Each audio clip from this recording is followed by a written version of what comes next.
आने वाला तू ही है? यीशु मसीह अपने 12 चेलों को शिक्षा और आज्ञा देकर उन्हें अलग अलग नगरों में प्रचार करने के लिए भेज चुके थे। अब यीशु स्वयं भी उन नगरों में जाने लगे जहां लोग अंधकार, बीमारी और निराशा में जी रहे थे। वह हर स्थान पर परमेश्वर के राज्य का प्रचार करते और लोगों को आशा देते थे।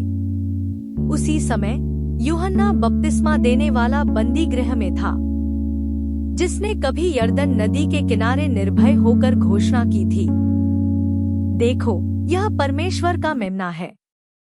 आज वही यूहन्ना अंधेरी कोठरी में बैठा था। लोहे की जंजीरें, पत्थर की दीवारें और बाहर की दुनिया से दूरी, इन सब के बीच उसके मन में प्रश्न उठने लगे।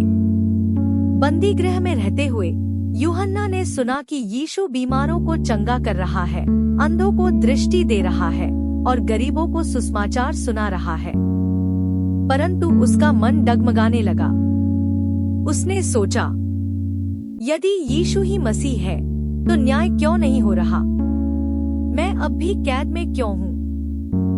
तब यूहन्ना ने अपने चेलों को यीशु के पास भेजा और उनसे कहलवाया, क्या आने वाला तू ही है या हम किसी और की बाट जोहे?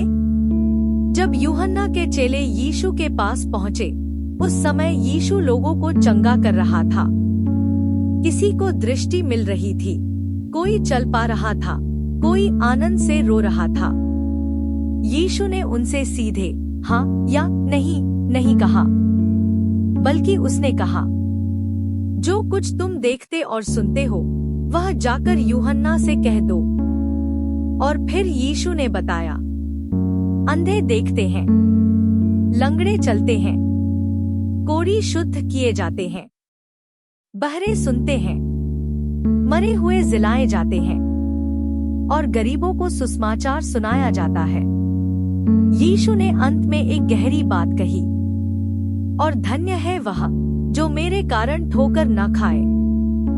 यह संदेश केवल यूहन्ना के लिए नहीं था, बल्कि हर उस व्यक्ति के लिए था जो कठिन समय में परमेश्वर पर संदेह करता है। यीशु यह सिखा रहा था कि परमेश्वर का कार्य हमेशा हमारी अपेक्षाओं के अनुसार नहीं, बल्कि उसकी योजना के अनुसार होता है।